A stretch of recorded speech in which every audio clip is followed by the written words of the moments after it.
On this week's episode, who comes knocking at the door in WandaVision? Who will Edge and Bianca Belair face off with at Wrestlemania? And what was the best and worst at the Super Bowl?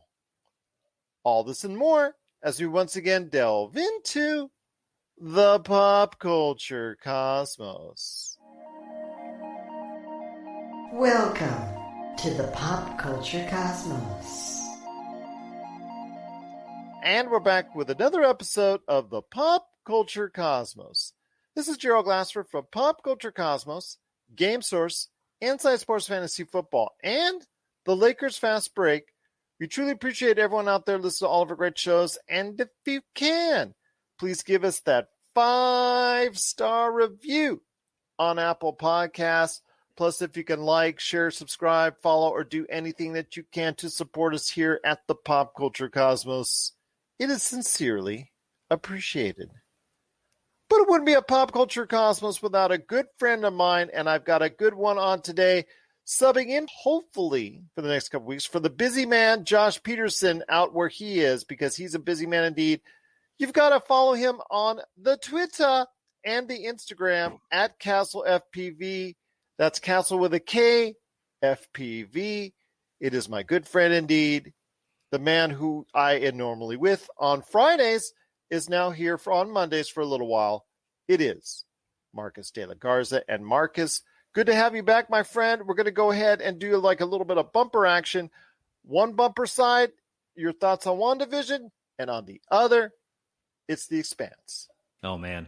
I mean, you're really teeing me up for two of my favorite topics lately, and I appreciate that a lot. I do want to say thank you to everyone for listening to the Friday episode. We had a nice special crossover episode.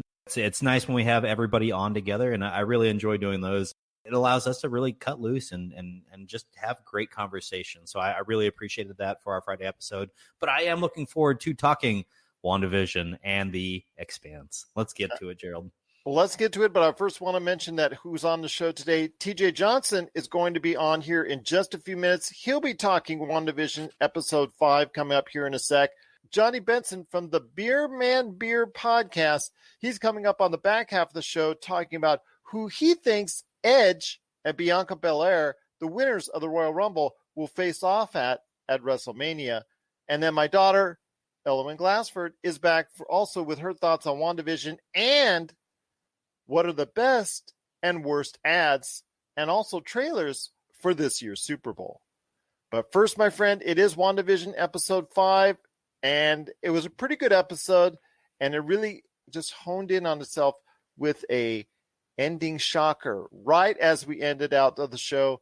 I want to hear your thoughts on WandaVision episode 5, so I won't delay it anymore. Your thoughts on the latest episode of WandaVision. It's clear that Wanda is in control here, and it was on display this week with what was going on. You know, she stepped out of the Hex, and I'm going to go ahead and keep pushing that name to see if we can make that stick. You know, man, it was a great episode this week. Wanda and Vision both had some critical moments. You know, obviously, spoiler alert here, but, you know, Wanda having her own little realization, stepping out of the Hex, interacting with SWORD personnel. That was huge, man, and I really kind of want to hear your thoughts here in a second, but Vision has his own little side story that's going on this week, and he snaps his fellow citizens out of his, what do you want to call it, TV show stupor? Yeah, mind control. Just say it how it is. It's mind control going on right now. Yeah, it's mind control. It's, I was trying to find a nice way to describe it. It was a TV show stupor, I think is what I was getting at there. He snaps this guy out of the TV show stupor to let him know that Wanda's in his head, and Wanda's really kind of driving things nuts in there. And that's something that we heard from Rambo in her debriefing, that Wanda was in my brain and all I could hear was her and all I could feel was her, and it was driving her nuts. And so we're starting to get the full story here. You know, people are actually being hurt in the process of Wanda going through this grief and trying to process this grief and figure out where she needs to be moving forward.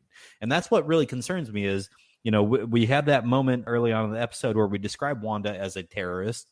And it feels like we're starting to walk back that direction. You know, if that's the storyline, that's the storyline. But I really hope we don't turn Wanda back into a terrorist here just for the sake of taking this 2 or 3 more seasons.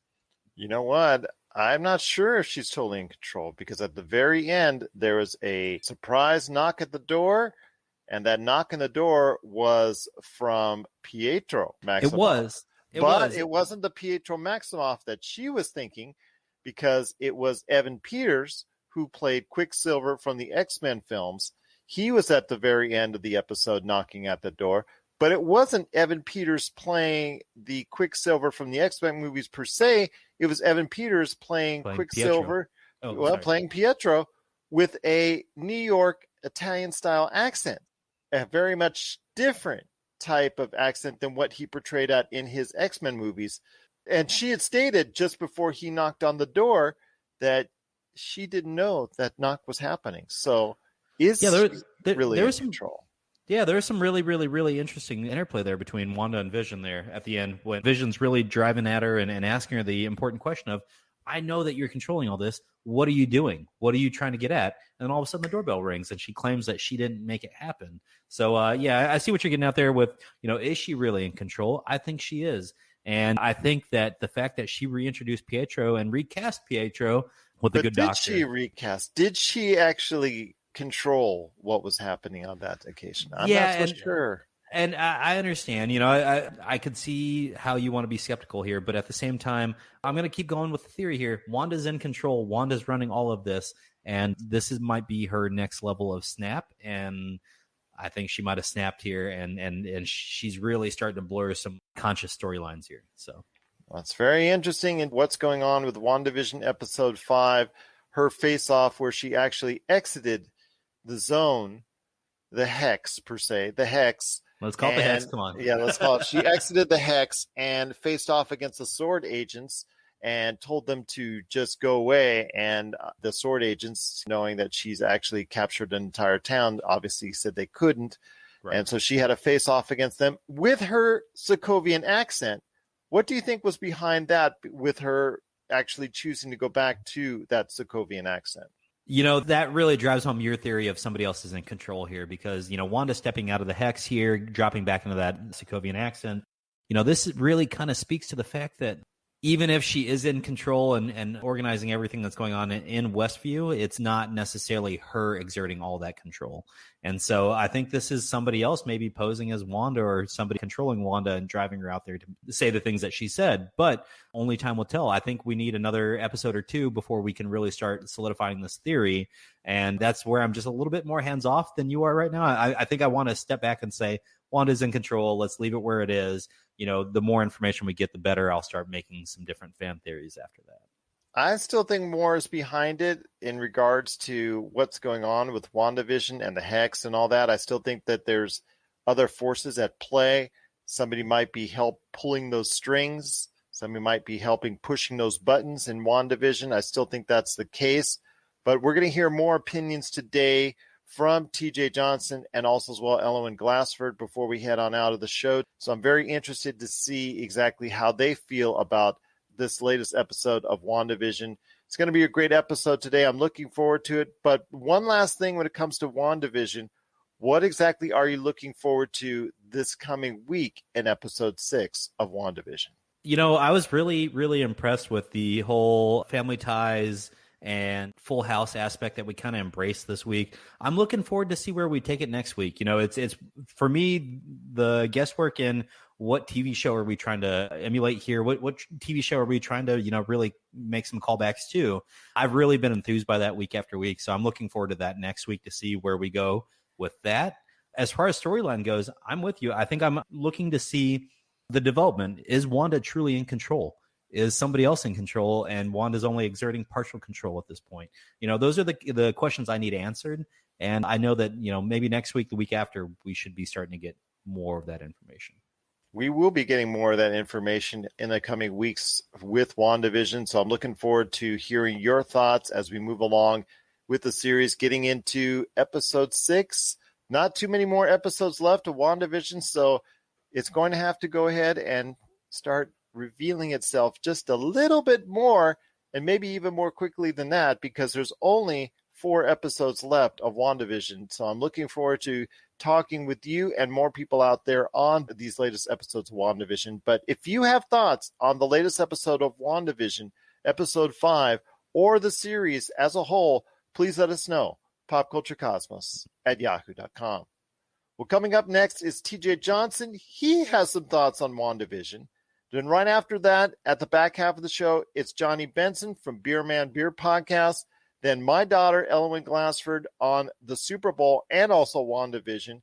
And then Marcus and I will close out the show with his thoughts on The Expanse. This is the Pop Culture Cosmos. For the latest news and information, analysis and opinions on the Los Angeles Lakers and the NBA, check out the Lakers Fast Break Podcast today on wherever you get your podcasts.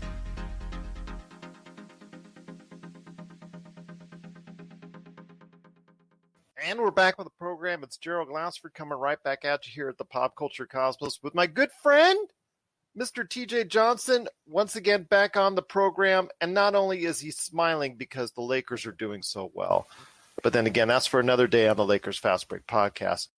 He's also got a lot to talk about when it comes to WandaVision. He actually messaged me several times last week.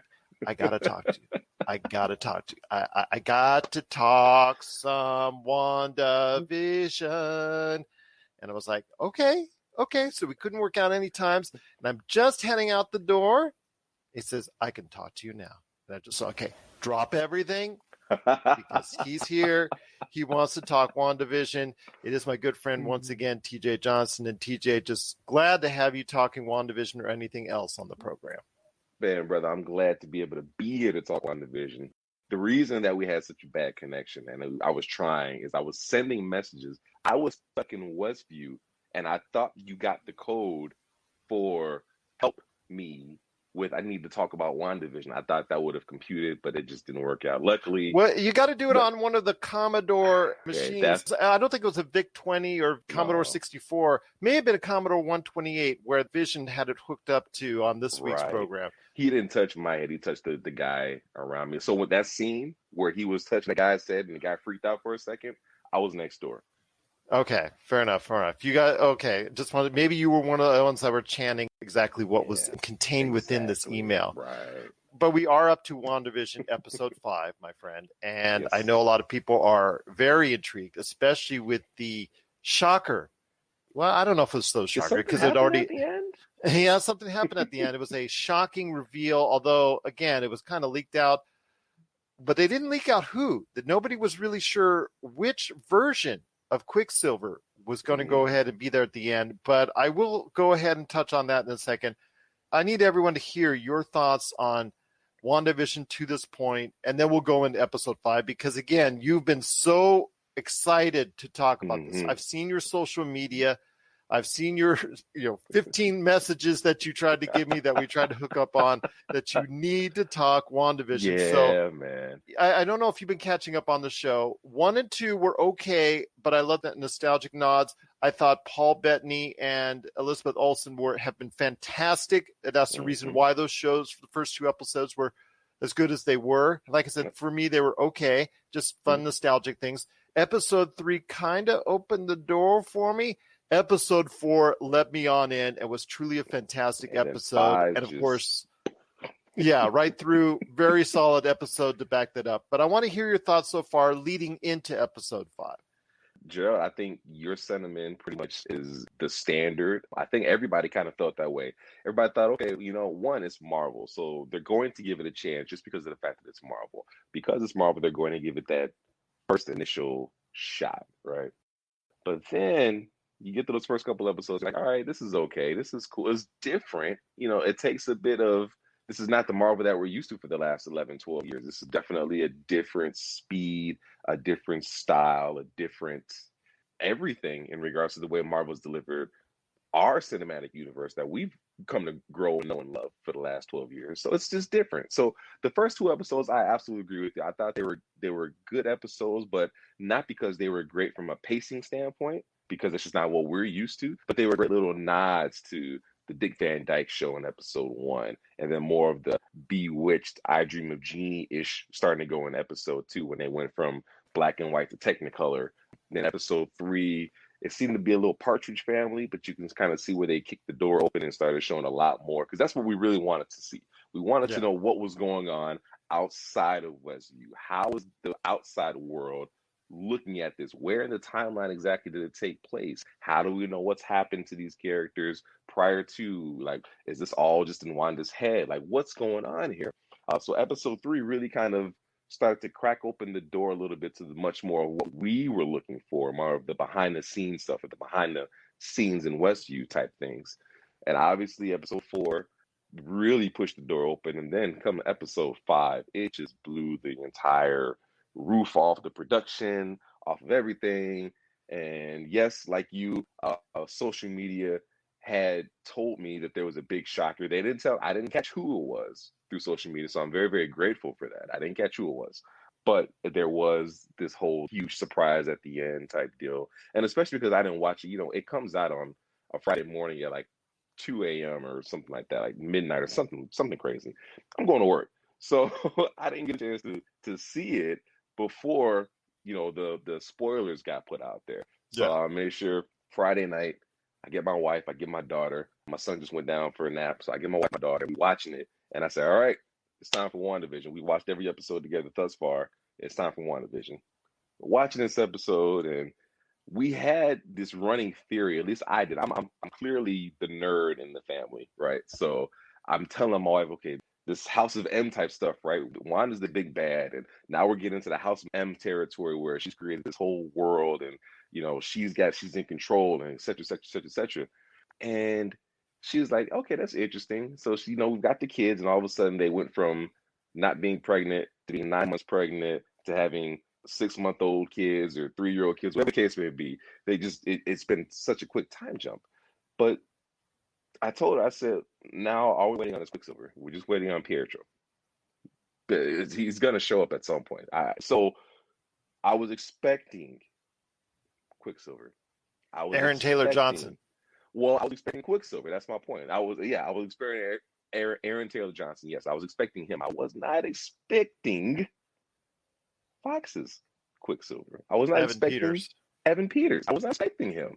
And so the door goes open, and it's just like, now we've heard all the rumors about how WandaVision ties directly into Doctor Strange's multiverse of madness. We've heard how everything kind of ties into, like, with Spider-Man 3. I mean, this is no secret. We've heard all the rumors about who's all on the set. We've heard all the rumors that Tom Holland is back. We've heard the rumors that Andrew Garfield is back, and Emma Frost is not Frost. What's her Emma name? Stone.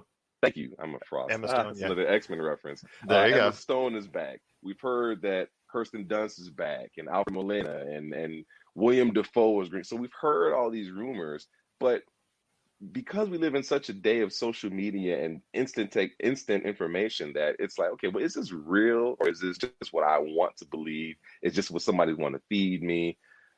We don't know what's truth to it or not. Now, granted, while we still don't know what's true, the fact that Evan Peters just walked on to a Marvel Cinematic Universe set, and we just seen that, and a nice little nod, wink to the audience as her brother, the door is wide open, man. Anything is possible at this point. I wouldn't be surprised if Hugh Jackman shows up just for a quick wink and nod. He doesn't have to pop any claws. He doesn't have to take his shirt off. He could just put on his jacket and just wink to the crowd, and we'll all lose our collective minds. I could just imagine the sound, all those little pops you're going to hear in the atmosphere. That's all the collective nerds and nerdettes losing their minds. Everything just poof, like we can't handle it right now. It's just what I love about this show is what I hated about this show in the beginning. And when I say hate, work with me.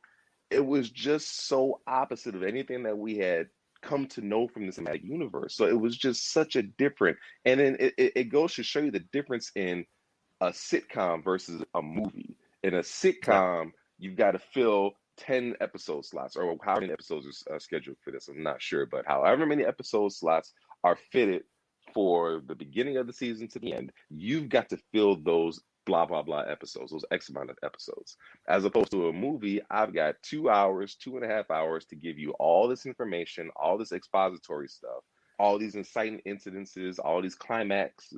You've only got a certain amount of time for it.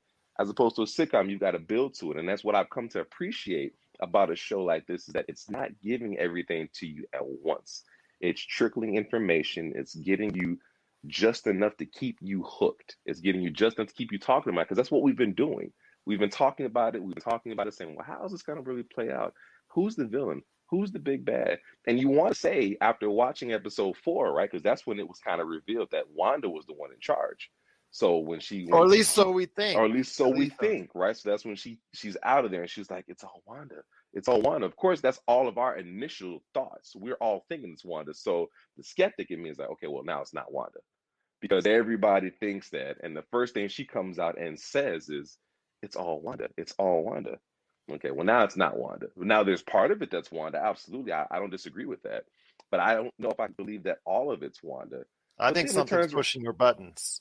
But then it turns around and flips, because she's the one that walks out and confronts Sword. You see the silhouettes coming out of the dome, and she doesn't come out as cute Wanda Maximoff. No, she's full on Scarlet Witch when she walks out. She's like, don't do this again. With the accent, the Sokovian accent effect. Yeah. The accent that was gone in Avengers and all that. Oh, no, it's back. She made it very clear. You're not welcome here. Don't come back. Do not come back here again. Yes, I still think that she has something to do with it. I don't know if I believe that she's the ultimate be-all, say-all to what's going on in here, but it makes it really hard to not think that when her response and the way that she responded to Sword, like, it wasn't a, oh, something doesn't feel right. It was a, something's not right. You kids stay right here. I'm going to go out there. And she went full on Scarlet Witch, don't come back in here. And she proved just how strong she was. And especially when there was a comment made, there was a callback to Avengers Endgame, where it was like, she was strong enough, she could have beat Thanos herself. They referenced that line in the show. They said that she could have beat Thanos by herself, had it not been for that little quick move with the gem, with the Infinity Stone. So, well, no, it was when he was in dire straits. Thanos was. Yeah, he called for. He was fighting off against Scarlet Witch. He called for the ship to fire everything on everyone that was down there. Yeah. Oh, that's right. That was Captain Marvel that he hit her with the stone. That's right. That was Captain Marvel. But anyways, and then that was a weird thing where Captain Marvel was mentioned, and the girl looked like she was a deer in the headlight for a second. I mean, obviously we know her relationship. There was some bad blood. Yeah, something got which real you'll find out, right I'm sure, there. in Captain Marvel too. But it got real ugly right there. I said, "Ooh, okay." So, but that's the little nods that they set up everything Marvel else is good for. They go little bloop, and it'll go over most heads until you turn around and rewatch it, and you're like, "Wait a minute, whoa, what was that?" I picked up on that body language. What was that about? How come you're so angry? Something you want to talk about? Get off your chest. So stay tuned. It was man, it was a lot of fun. I'm really enjoying the series, and now again with the cameo, if you will, of Evan Peters as Quicksilver, Pietro Maximoff, I'm really excited to see where they go now, and it just really gives some legitimacy to these other rumors that we've been hearing about the Tom Hollands, the Andrew Garfields. Well, 2 questions I have for you. Mm-hmm. Okay, first off is with Evan Peters, mm-hmm. when he went and reintroduced himself into this portion of the Marvel Cinematic Universe, as he meets his quote-unquote sister at the end of this episode. He does it in a New York-ish style, very different from the Evan Peters in the Fox movies type voice. Correct. Could there be a situation where it's not the Quicksilver from the Fox shows, that it could be an actor Evan Peters is playing for that role? Because again, the way he approached it a lot differently than his character in the Fox movies were approached. Just want to hear your thoughts on that. That's a great question.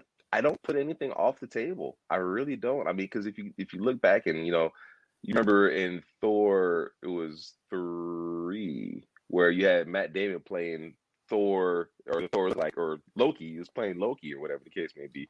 You have little nods and everything, and we'll be playing it again. Yeah.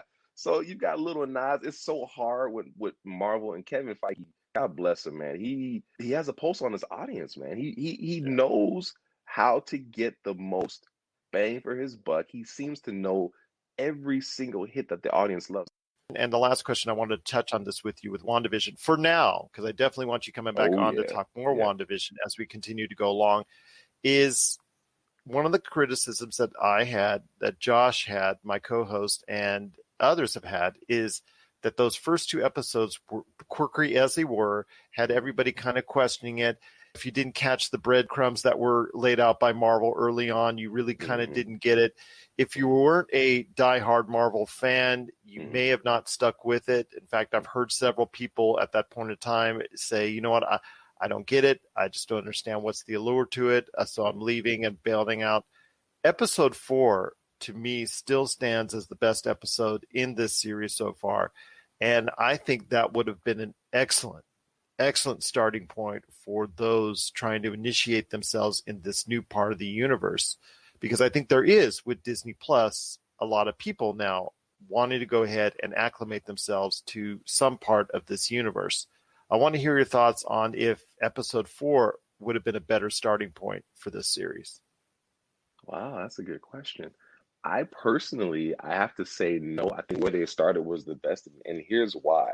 We've become so accustomed to this instant gratification lifestyle. You press a button. Like, if you think about it, and I'm going to reference a good video game, but bear with me, right? If you think about when Guitar Hero first came out, I remember Guitar Hero, and you press the button and you fluck it, and you were able to play songs that these artists had spent their lives creating, right? But we had this instant gratification from it. And you had artists like Prince, I remember, who said he would never contribute to that game because that you got this instant there's no gratification from learning the craft, from learning from that slow build up to being able to play that song. You just press a button, you can play it, as opposed to the musicians that have spent the time, effort, energy, every part of their being learning this stuff. There was a gradual build to that. So saying that to say, we become so, as a society, used to instant everything. I want the best of it now. I don't want to play. I don't want to wait.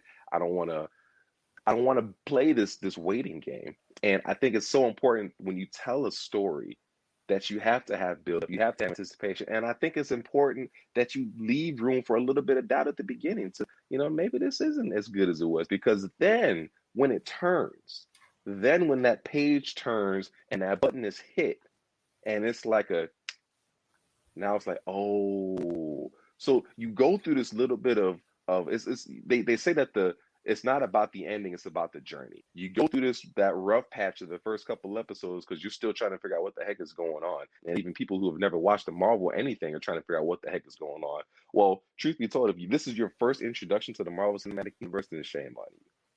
Shame on you if this is your absolute first introduction into this 12-year-old universe that has been crafted, that we've had billions and billions upon dollars in movies coming through. If this is the first time you're watching anything Marvel Cinematic Universe, then you're going to be confused. And you had every right to be confused. That's like me walking in on Game of Thrones on the 7th season. Yeah. But I didn't see anything happen in the first 6 seasons. I don't know what the heck is going on. I don't know Robert Baratheon from Jon Snow. Like, I don't know that because I wasn't there for the beginning. So there's payoff for the people that have been there. And there's, if nothing else, there's something to say, hey, maybe you should check this stuff out from the past. I mean, how many times have they told you to watch Age of Ultron after WandaVision? Yeah. Every time WandaVision ends, they say, now you should watch Age of Ultron. And it shows you Age of Ultron. So saying all that to say, I actually, while I agree with it, I think episode 4 is the best episode. I think it's the best episode because of 1, 2, and 3. I don't think if you just start off episode 4, would enjoy it. We would enjoy it because as Cinematic Universe watchers, that gives you a little bit of everything. It gives you a little bit of the sitcom, a little bit of seeing what's going on behind the scenes, and a little bit of anticipation for what's coming up next. But because of this whole, oh my goodness, where is it going? Where is it going? This is so slow that we had in the beginning, when it happened, it was like, oh, now I get it. Now it makes sense. Now it's all coming together.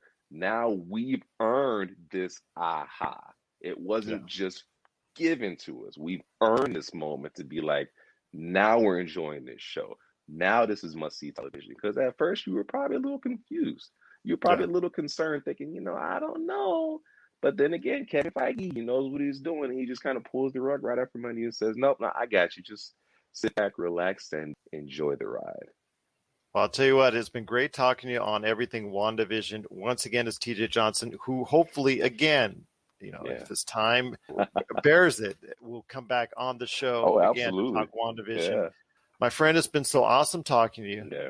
Caught me as I was leaving out the door, but I truly appreciate you doing so. And yes, you will come back. I mean, it's all up to you, man. It's not up to me. I mean, the door's always open for this guy. He just has to tell me, like he did last week. I gotta talk to you about WandaVision. I gotta talk to you about couldn't work WandaVision. it out, man. I'm sorry. Yes, it's all on you, my friend. It's all on you. But I cannot thank you enough for stopping by. I truly appreciate it. But any last thoughts on the way out? Hug your family, hug your friends. Tell them you love them one last time. You never know when it's going to be the last. Absolutely. And go Lakers. There you go. Go Lakers. Yes. Enjoying that so far. But Yes, my sir. friend, TJ Johnson, it's been so great having you on and looking forward to bringing you back on again whenever you're available to, right here at the Pop Culture Cosmos. Video Game Box Art, the stories behind the covers, in which we talk to the illustrators and artists who are responsible for gaming's most iconic images. Don't forget to check out Video Game Box Art, the stories behind the covers, celebrating gaming's most iconic images from the people who created them. This and many more from Rob McCallum Films. All right, and we're back with the program. It's Gerald Glassford coming right back at you here at the Pop Culture Cosmos. It is almost that time of the year. Royal Rumble has ended, and obviously now the attention turns to April and WrestleMania, but there's still two questions that remain. What's going to happen as far as the main events for both the men's and women's division at WrestleMania? Who is Edge, the winner of the men's Royal Rumble, and Bianca Belair, the winner of the women's Royal Rumble? Who are they going to face off at WrestleMania this year? And the person who's going to help decide that, I hope, or at least going to share his thoughts, is the man behind Beer Man Beer Podcast. That's right, the Beer Man Beer Podcast.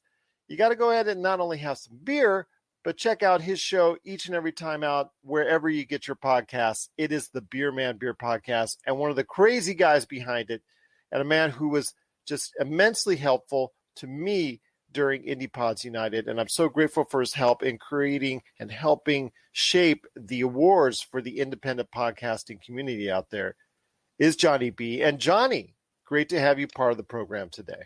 It's an honor to be here, Gerald. Getting ready for WrestleMania and all the excitement. Edge, he's been okay with me. Again, it does send the signal that the over 40 crowd is what's always in with the WWE. You know, when in doubt, dust them off and put them back on the main event. They think that's a better draw than just trying to grow some of your younger talent. Okay, I get that. That's what they want to do. But Edge is the man behind it. I do like the fact that they're going to try and put a bigger spotlight on Bianca Belair. I appreciate that. So at least one part of that equation, I think, was right. You don't have many choices on the men's side right now. Just the men's side is just not exciting enough, in my opinion. But again, I think they did, as far as the Rumble itself, was a very competitive match. And of course, Edge going all the way from 1 to coming out on top was a compelling storyline. So it's all laid out for you on the table, my friend. It's all out there. You now have, of course, the inevitable Edge going on every show he can to tease which champion he's going to face off against, because as the winner of the Royal Rumble, you get to go ahead and choose your opponent for WrestleMania. So that being said, my friend, it is Edge. Hopefully, if he does win, or at least he's going to be coming back to a full-time schedule. He is coming back from injury. So I want to hear your thoughts on Edge now that he's won the Royal Rumble. Where does he go from here? Where he goes from here, I think the money is him and Roman. I think the spear versus spear. But I think the bigger money would be if he doesn't win. I think we need to keep this heel Roman Reigns badass enough and keep him kind of undefeated up until he gets to a point where we see him versus The Rock at a WrestleMania. Actually, my pick would have been Big E to win the Rumble. I thought he was getting really hot, and he had that big viewership when he won the Intercontinental. Mm-hmm. That's a good choice. I mean, at this point, you're willing to try anything, I think, if you're the WWE. But again, you always go back to what's familiar with you, as you see it all the time with this company. You always go back to what's familiar with you, and it just seems that that's the case, which has been part of the reason why they're declining ratings and things of that nature. But before we head on out, my friend, there is another Battle Royal winner, and that is Bianca Belair, who a lot of people think that has a lot of promise. I think she has a lot of promise. I think she's very good at what she does, very athletic. She hasn't reached that over the top yet. The company's been very guarded with her. And now this is an opportunity for her to go over the top because she has now gotten the chance to go ahead and compete on a marquee with Wrestlemania because she's never been put in this spotlight before. And I'm happy for her that now she's been given the chance because she is the Women's Royal Rumble winner. And she's going to go ahead and face off against a champion at WrestleMania. So who do you think she's going to face off against this year at WrestleMania? I think the money's in Sasha. Her and Sasha together. They did face off against each other at SmackDown previously. That's the match I want to see. It's I think it's more of an equal match as well because it's almost like the female version of Eddie Guerrero versus AJ Styles, what those guys do in the ring. And I see Asuka maybe another Asuka Charlotte, maybe Asuka with Rhea Ripley or Asuka with Alexa Bliss. That's also been talked about. Yeah, that's something that's there as well.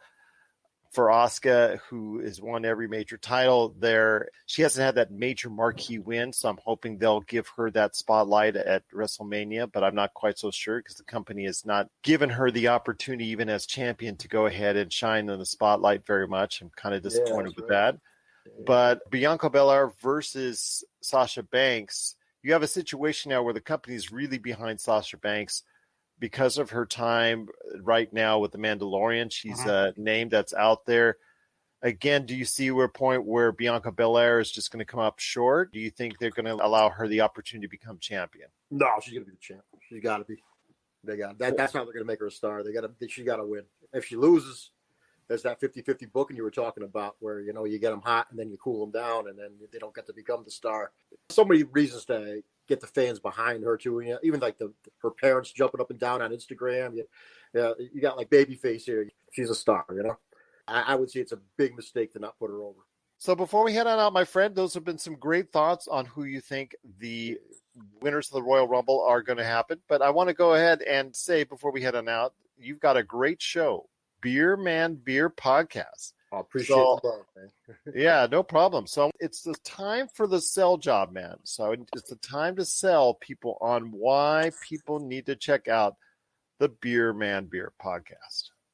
Man, if you love craft beer, you're going to love our show. But if you love comedians and you love live music, our show is basically comedy, concerts, and beer. Of course, there have been no concerts this year, but we still talk about concerts of the past, concerts upcoming. And we have a list of great stand-up comics that have been on the show sitting enjoying beers with us, and they're always a good time. We got upcoming, we're going to have Claudia Stavola from Monsters of Rock Radio, John Romanoff from Gotham Comedy Live, and it's always a good time. We try to make it more the beer show that's fun, other than like a lot of them are documentary, how much hops goes into this and flavors and all that, but we want to make the beer fun, and we want to be the guys that you want to sit and have beers with. So check us out. We're on Spotify and Apple, Amazon Music, all the platforms. All those platforms, indeed. It is the Beer Man Beer Podcast. Beer Man Beer Podcast. You got to go ahead and check it out today wherever you get your beer and your podcast. How about that? Sounds like a plan. Sounds like a plan indeed. Well, Jonny Benson, it's just been great having you on the show once again. I truly appreciate it. I mean, we just did such a great job with Indie Pods United and obviously the awards that we were helped go ahead and judge and be able to go ahead and have that time together. But I truly appreciate you being on the show today. Cannot thank you enough for doing so. We're going to get you back on. Appreciate it. Talk more wrestling or pop culture, whatever you want to go ahead and do, because you're always welcome here. But any last thoughts on the way out, my friend? Make sure everybody supports your show because I'm a big fan of what you got going on there and all the pop stuff. I'm not much of a video game guy, but the movies and the Netflix and all the wrestling, I'm in. So there you go. Once again, it is Jonny Benson. He is behind, along with his longtime beer drinking tag team partner, Jay Kettles. And you got to go ahead and check them both out, Jonny Benson and Jay Kettles, on the Beer Man Beer Podcast, wherever you get your podcasts. Well, Jonny, it's been great having you on the program. Looking forward to get you back on very soon right here at the Pop Culture Cosmos. If you need your video game fix, be sure to check out Retro City Games. Located in Town Square on Las Vegas Boulevard or in Henderson, Nevada, Retro City Games has the cure for all your video game vices. Retro games and games for current consoles, Nintendo, Sega, PlayStation, Xbox, and more. Retro City Games has all the staples from any library and some highly collectible offerings too. So pick up a few games today at Retro City Games in Town Square on Las Vegas Boulevard or in Henderson, Nevada. Retro City Games is your video game metropolis. All right, and we're back with the program. It's Gerald Glassford coming right back at you here on the Pop Culture Cosmos. Before we head out on the show, I'm going to have the opinion of the smartest pop culture individual in the Glassford household. It is my daughter, Ellowyn Glassford, and not only is she going to report what's going on with WandaVision and her thoughts on episode 5, but also she got a chance to check out the full 2-minute trailer for Falcon and the Winter Soldier from Marvel Studios today. So she's going to share her thoughts on that. And of course, we would be remiss without our comments on the best and worst Super Bowl ads. So before we head into that, we are going to talk WandaVision. Ellowyn, it's so great to have you back on the program. Looking forward to your thoughts on WandaVision episode 5. I'm so excited to be back. Thank you for having me. Oh, always great to have you back. So what are your thoughts on WandaVision episode 5? I thought it was a good episode. I'm glad that we kind of had the mix between the sitcom and the sort of outside the bubble with Sword. I don't think it was as good as episode 4, but like I said, I do really like that mix. I thought it was a really fun episode, and it left us not only with a lot of questions, but the end cameo character reveal was super crazy and exciting, and I'm so excited to see what's next. Absolutely, as am I. I know I already spoke to Marcus De La Garza and TJ Johnson about it already. It is Evan Peters, who everybody knows from the X-Men films as Quicksilver, but I'm not 100% sure that he was actually that Quicksilver from the X-Men films. So I want to hear your thoughts. Do you think it was? Because it certainly didn't sound like the same Evan Peters from the X-Men films. I want to hear your thoughts. Is it the one and the same Quicksilver, and is that going to be the Quicksilver going forward? I think it is, because Disney spent billions of dollars to buy Fox, and they're just going to use a different actor from the same movies that they bought. I don't think they would have the same guy's face and then make him like a completely different character, because I watched a lot of fan reactions this weekend, and then people were so excited to see this character come over from the Fox universe into the Marvel Cinematic Universe, and I think the fans wouldn't really react well, I think, if he's not just Quicksilver. You know, some people think he's not Quicksilver. They think he's, Just an actor. Just an actor, but I think him talking different, he's portraying another one of those sitcom stereotypes, and I really hope he is just Quicksilver, Pietro Maximoff, because that character was just really cool in the X-Men movies, and people really like Evan Peters as this character, and I think this is a really good way. If they are introducing mutants into the MCU, I think this is a good way for them to do it so he can continue to be Quicksilver.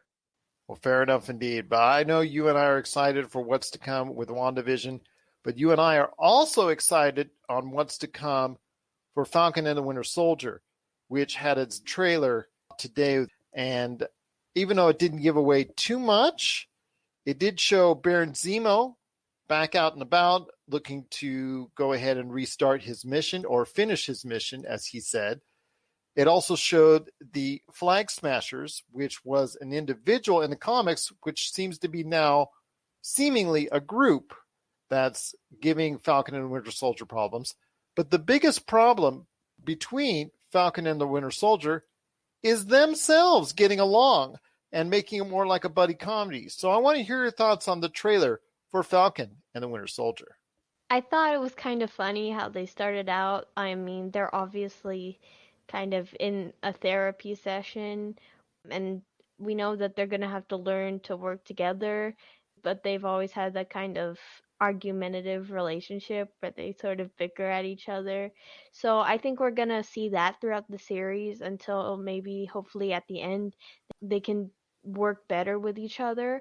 I'm super excited to see where the villains go. I think we don't really know that much about what's going on in terms of the antagonists of this series. There seem to be so many different forces at play here. So we don't really know if they're all working together or they're just different forces against Falcon and the Winter Soldier. But what I really like seeing from the trailer, and we saw this in the last trailer from the Disney Investor Day, is the action, which I don't see people talking about this. The action scenes, they look like proper Marvel movies, and that's really exciting for me to see, like Falcon flying through canyons, and it looks really good. It looks like Disney has spared no expense, as you and I spoke of when we were talking about episode 4 of WandaVision. Ellowyn, I did want to ask you, when it comes to Falcon and the Winter Soldier, I mean, it sets up a whole bunch of things within the Marvel Cinematic Universe. It was originally scheduled to be the first television show we would see, but it does showcase everything that we want to see as far as a full-fledged Marvel production that we saw really, in hindsight, a lot of what we saw in episode 4 of WandaVision. So I want to hear your thoughts as we close on out this conversation on what you're excited for the most when it comes to Falcon and the Winter Soldier.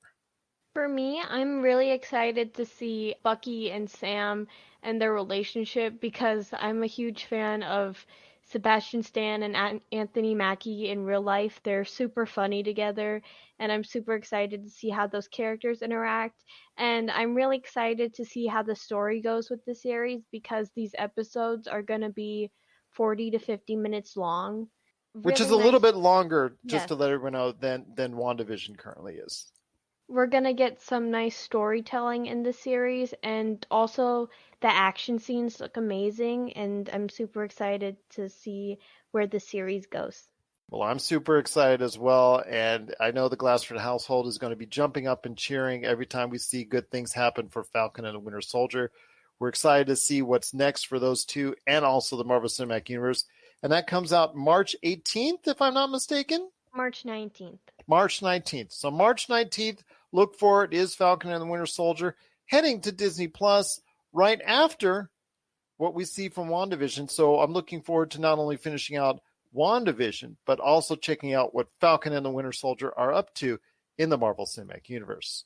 But before we head on out, you watched and endured this year's Super Bowl, which to Tampa Bay fans was a pleasure, to Kansas City fans was a downer, and to everyone else was kind of a snoozer, at least everybody watching it anyways, if you're still attentive to it. But we all were focused in on the performance at halftime of the weekend, and also as well, mainly importantly for you and I, Ellowyn, was the ads. What are your general thoughts on this year's advertisements? I think they weren't as maybe big and show-stopping, but I think a lot of companies pulled out because of the pandemic, and even the companies that were there, I don't think they could make it as large scale as they wanted to due to the pandemic. So even the biggest ones that we've seen, like the best ones, none of them were that memorable for me. And so this year's Super Bowl ads, some of them were good, but not a lot of them were really memorable. I have my list here. I have my list of the best and worst ads for this year's Super Bowl. In my opinion, do you want me to go with best first, or do you want me to go with worst? Go with best first. Go with best? Okay, I'm going to start off with Cadillac and the recreation of Edward Scissorhands.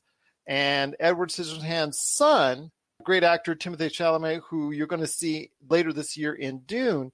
Maybe he should be in an Edward Scissorhands remake. There you go. I mean, the talk has probably already started therein, so look for that to possibly be happening because I think he did a sensational job.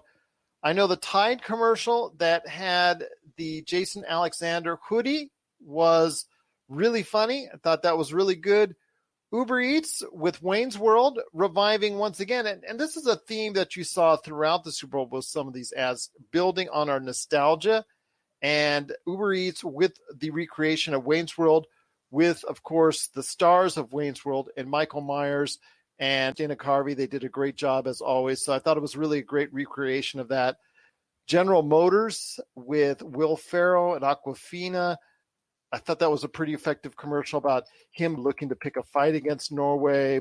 I also think that the funniest video, and I think the overall best video, is coming up here in a second, but for me, also as well, the touching Bruce Springsteen Jeep commercial, the middle, I thought was very insightful, very emotional, and obviously very timely. The Rocket Mortgage commercial, the first one with Tracy Morgan, I think was really a good commercial. The second one that played was, as he would say, pretty much a good commercial, but not quite as good as the one that was played in the first half. The number one commercial for me this year was Matthew McConaughey's Doritos 3D ad. I love the way that they used the technology on that was paper thin, and wasn't until he actually got a hold of some Doritos 3Ds that he actually got to go ahead and flesh himself out. I thought that was a very amusing and funny, at first to me, striking type of thing. It came off very amusing to me. So, Ellowyn, before we head on out, was there any ads, any at all, that stuck out to you outside of Falcon and the Winter Soldier? I like the Doritos one. I think it came up pretty early in the Super Bowl, so that was a fun one. I like the General Motors ad with Will Ferrell, partly because Kenan Thompson was in it, and I'm a big SNL fan, so it was kind of cool to see Kenan Thompson pop up. But all the ones that you said, like the Bruce Springsteen one, that was really touching, especially considering the political climate that we're in and everything in the world today. But all of the ones that you talked about, they were all pretty good, and those are the ones that stood out to me. The ones that didn't stand out to me at all, which I thought were the worst ads, I want to go ahead and give a special demerit to Paramount Plus. I think with all the advertisement time that they were given, I think they really could have done something to put it over as far as the collection of talent and the collection of basically all their IP that they actually have that's being associated with this new channel, or the revision of the CBS All Access channel, and how it's going to evolve into on March the 4th into Paramount Plus, and the value, price tag, anything else. It should have been more informational instead of trying to go ahead and build for comedy and build, because they had several commercials in order to go ahead and properly give it that type of time frame, especially with CBS, because they're tie-in with CBS and all that. I thought there would have been better uses for the way that they went ahead and promoted the incoming change to Paramount Plus on March the 4th. I thought that the Pringles commercial was a downer. I also thought that the Fiverr commercial was also a downer, where they talk about all the people coming in and rebuilding that building, and the ladies thought it was a hotel and whatnot. The Chipotle commercial, where the kid says one burrito can change the world. Dr. Squatch with the soap. Okay, yeah, it's a soap commercial that we see a ton of times on YouTube. Everybody knows it already. Didn't need to be beaten over the head with it. I think that was a miss on their part, spending all that cash on something we see 10 times a day on YouTube. And probably the worst commercial for me was, even though Budweiser had said that they were not going to be a part, and they had an ad saying that they weren't putting their normal ad on, that they would devote it to vaccines, they did have a commercial touting all their brands. And then they had this commercial with Bud Light Lemon Seltzer, with the lemons raining down, memorializing how bad a year 2020 was.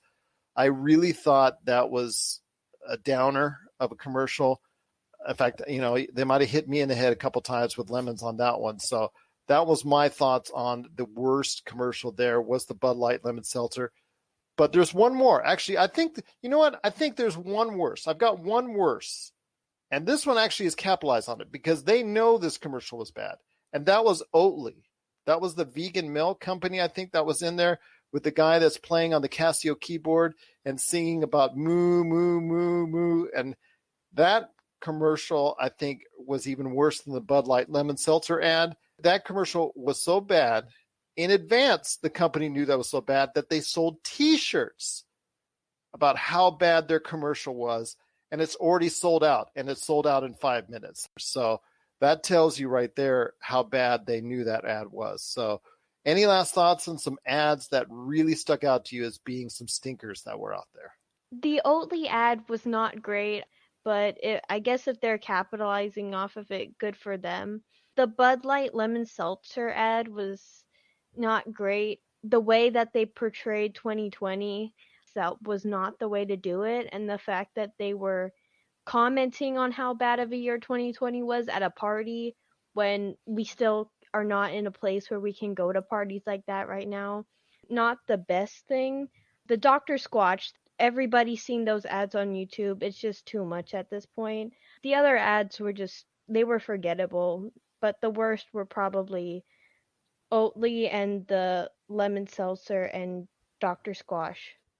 I can't say I disagree with you there. If you have opinions on the best and worst ads at the Super Bowl, we'd love to hear your thoughts, popculturecosmos@yahoo.com. But it's been a great time talking to you, my dear. Once again, it is the smartest pop culture individual in our Glassford household. It is Ellowyn Glassford. We truly appreciate, again, Ellowyn, you stopping by. I cannot wait to have you back on talking WandaVision, going forward, Falcon and Winter Soldier, and so much more in the Marvel Cinematic Universe. Any last thoughts on the way out? Thank you for having me. I was so happy to talk Super Bowl ads and WandaVision and Falcon and the Winter Soldier with you. Well, I'm happy to do the same. As always, we do it around the house all the time, so we might as well go ahead and put it on the air. And I'm glad we did one more time right here on the Pop Culture Cosmos. You're listening to the Pop Culture Cosmos. And we're back to close out the show. This is the Pop Culture Cosmos. Thank you so much to TJ Johnson, Jonny Benson, and my daughter, Ellowyn Glassford, for being on the show today. Looking forward to hearing more of TJ Johnson's thoughts on this latest console generation on Friday for the PCC Multiverse. But before we head on out, my friend, it is The Expanse. Season 5 is now in the rearview mirror, and Season 5 looks to be something that got a lot of people's interests. Yep. So I want to hear your thoughts on The Expanse as it closes out in Season 5 and what you're looking forward to in Season 6. You know, this was a really, really, really cool season. This is a fractured storyline. This is the first time that we've seen the crew of the Rocinante go their different ways. You know, it's one of those things that you want the family to stay together, but you know, in order for them to grow as people, as characters, that they have to split up, and it's hard to watch that happen. We've got a lot going on for Season 6. One of the things I've consistently talked about with Season 5 is the first 4 episodes, and even Episode 5 too, to a certain extent, they all felt like season finales. They brought the heat. They brought everything you needed. They brought all the intensity and action that you wanted for Season 5 of The Expanse. And the next 4 after that felt like positioning episodes. And so I do want to keep praising this show as one of the best that's on TV right now when it comes to sci-fi. It leaves to be seen how they're going to address one of the storylines from the book when it comes to the final chapter. Let's just go ahead and put that in air quotes, the final chapter here. There is one more baddie that is the driving force behind Marco and Aros. So if we're going to take the first half of Season 6 to kill Marco and then go after Duarte, then I'm all on board there. We'll have a Season 6 that every episode will be a season finale episode, basically. If you have any thoughts on Season 5 of The Expanse, please let us know. popculturecosmos@yahoo.com. We're looking forward to another great episode with you, my friend, on Friday, where we'll be talking about the latest and greatest news in pop culture. Looking forward to having our good friend, Knowing and Fine, who gave us the heart today. Knowing and Fine, I'll probably see if I can go ahead and track him down to go ahead and talk on the show about some great pop culture things for then. Also as well, TJ Johnson talking about the latest console generation and why Sony has the early lead already, and can they keep it? But any last thoughts, my friend, on the way out?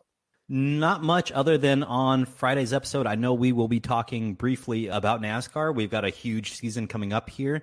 We've got a lot of big shakeups that we can kind of recap in a quick 5-minute segment, and then talk about the future in another 5 minutes or 10 minutes after that. So I'm looking forward to that discussion with you. There's a lot of big changes that happened in the offseason that I think we need to make the fans aware of, number one. And then number two, talk about how this is a sport that I think over the next 5 years is going to be rising to a new level of prominence with the new user base, fan base that they've got coming in starting this season. Rev up your engines for another great episode of the PCC Multiverse coming this Friday to radio stations around the world and podcast outlets everywhere. So for Marcus De La Garza, this is Gerald Glassford. It's another beautiful day in paradise right here in the Pop Culture Cosmos. We thank you for listening. And here's hoping you have yourself a great